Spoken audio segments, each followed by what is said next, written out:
মধ্যপ্রাচ্যের আকাশে যুদ্ধের ধোঁয়া, সুপার পাওয়ারের উপস্থিতি, আর প্রশ্নটা একটাই, আরব বিশ্ব কি সত্যি আমেরিকাকে ভয় পায়?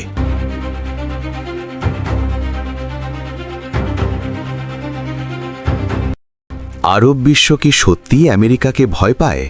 নিরপেক্ষ বিশ্লেষণ। আরব বিশ্ব আমেরিকাকে ভয় পায় এই কথাটি প্রায়ই শোনা যায়, কিন্তু এই ধারণা কতটা বাস্তব? আরব দেশগুলো কি সত্যিই ভয় পায়, নাকি এটি শক্তির রাজনীতি, কৌশল এবং স্বার্থের হিসাব? এই প্রশ্নের উত্তর খুঁজতে হলে আমাদের ইতিহাস, সামরিক শক্তি, অর্থনীতি এবং আঞ্চলিক রাজনীতি সবকিছু একসাথে দেখতে হবে। ১. সামরিক শক্তি ও হস্তক্ষেপের ইতিহাস। যুক্তরাষ্ট্র বিশ্বের অন্যতম বৃহৎ সামরিক শক্তি। মধ্যপ্রাচ্যে তাদের দীর্ঘদিনের সামরিক উপস্থিতি রয়েছে। ২০০৩ সালে ইরাকে মার্কিন নেতৃত্বাধীন হামলা ঘটে। যুক্তরাষ্ট্র দাবি করেছিল সেখানে গণবিধ্বংসী অস্ত্র রয়েছে। পরে তা প্রমাণিত হয়নি। এই যুদ্ধের ফলে ইরাকের সরকার পতন হয় এবং দীর্ঘ অস্থিতিশীলতা শুরু হয়। এর আগে ১৯৯১ সালের উপসাগরীয় যুদ্ধেও যুক্তরাষ্ট্র নেতৃত্ব দিয়েছিল। ২০০১ সালে আফগানিস্তানে সামরিক অভিযান শুরু হয়, যা ২০ বছর স্থায়ী ছিল। এই ঘটনাগুলো অনেক আরব দেশে একটি বার্তা দেয় যে আমেরিকা চাইলে সরাসরি সামরিক শক্তি ব্যবহার করতে পারে। ফলে ভয় না হলেও একটি সতর্ক মানসিকতা তৈরি হয়েছে। ২. নিষেধাজ্ঞা ও অর্থনৈতিক চাপ। যুক্তরাষ্ট্র শুধু সামরিক নয়, অর্থনৈতিক শক্তিতেও প্রভাবশালী। ডলার ভিত্তিক বৈশ্বিক আর্থিক ব্যবস্থায় তাদের শক্ত অবস্থান রয়েছে। ইরানের ওপর কঠোর অর্থনৈতিক নিষেধাজ্ঞা বহু বছর ধরে কার্যকর। ২০১৫ সালে পরমাণু চুক্তি JCPOA স্বাক্ষরিত হলেও ২০১৮ সালে ডোনাল্ড ট্রাম্প সেই চুক্তি থেকে যুক্তরাষ্ট্রকে প্রত্যাহার করেন এবং নতুন করে নিষেধাজ্ঞা আরোপ করেন।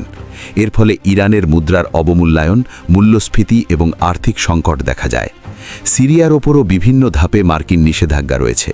এতে বোঝা যায় যুক্তরাষ্ট্রের অর্থনৈতিক সিদ্ধান্ত একটি দেশের অভ্যন্তরীণ পরিস্থিতিতে বড় প্রভাব ফেলতে পারে।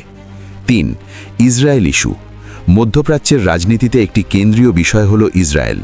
যুক্তরাষ্ট্র ঐতিহাসিকভাবে ইসরায়েলের ঘনিষ্ঠ মিত্র।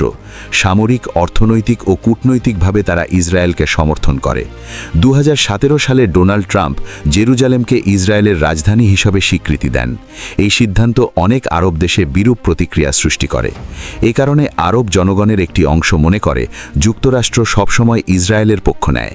এই ধারণা আমেরিকার প্রতি অবিশ্বাস বাড়ায়। ৪. আরব বিশ্ব কি বিরোধী? না, বাস্তবতা অনেক বেশি জটিল। সৌদি আরব দীর্ঘদিন ধরে যুক্তরাষ্ট্রের ঘনিষ্ঠ মিত্র। সংযুক্ত আরব আমিরাত ও কাতারের সঙ্গেও যুক্তরাষ্ট্রের সামরিক ও অর্থনৈতিক সম্পর্ক রয়েছে। কাতারে যুক্তরাষ্ট্রের একটি বড় সামরিক ঘাঁটি রয়েছে। সৌদি আরব ও আমিরাত নিয়মিত মার্কিন অস্ত্র ক্রয় করে। অর্থাৎ সম্পর্কটি শুধু ভয় নয়, বরং পারস্পরিক স্বার্থের ওপর দাঁড়িয়ে। ৫. জনগণ বনাম সরকার। আরব বিশ্বের একটি গুরুত্বপূর্ণ বাস্তবতা হল সরকারের নীতি ও জনগণের মনোভাব সবসময় এক নয়। অনেক দেশে সাধারণ মানুষ মার্কিন পররাষ্ট্র নীতির সমালোচনা করে, বিশেষ করে ইরাক যুদ্ধ, ফিলিস্তিন ইস্যু বা ড্রোন হামলার কারণে। কিন্তু সরকার কৌশলগত কারণে সম্পর্ক বজায় রাখে, নিরাপত্তা, প্রযুক্তি, অস্ত্র, অর্থনীতি এবং জ্বালানি বাজারের স্বার্থে। ৬. ভয় শব্দটি কি সঠিক? রাজনীতিতে ভয় শব্দটি খুব সরলীকৃত ব্যাখ্যা। আন্তর্জাতিক সম্পর্কের ভাষায় এটি বেশি সঠিকভাবে বলা যায় শক্তির ভারসাম্য, ব্যালেন্স অফ পাওয়ার, বাস্তববাদী রাজনীতি, স্বার্থভিত্তিক কূটনীতি। যুক্তরাষ্ট্র একটি সুপার পাওয়ার, ফলে ছোট বা মাঝারি শক্তির দেশগুলো স্বাভাবিকভাবেই তার সিদ্ধান্তকে গুরুত্ব দেয়। এটিকে ভয় বলা যায় না, বরং শক্তির বাস্তবতা বলা যায়। আসলে আরব বিশ্ব একক সত্তা নয়।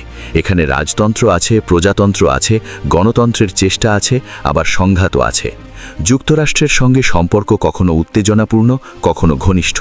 তাই আরব বিশ্ব আমেরিকাকে ভয় পায় এই বক্তব্য আংশিক সত্য হলেও সম্পূর্ণ বাস্তবতা নয়। বাস্তবতা হল শক্তি, স্বার্থ, ইতিহাস এবং আঞ্চলিক রাজনীতির জটিল সমীকরণ।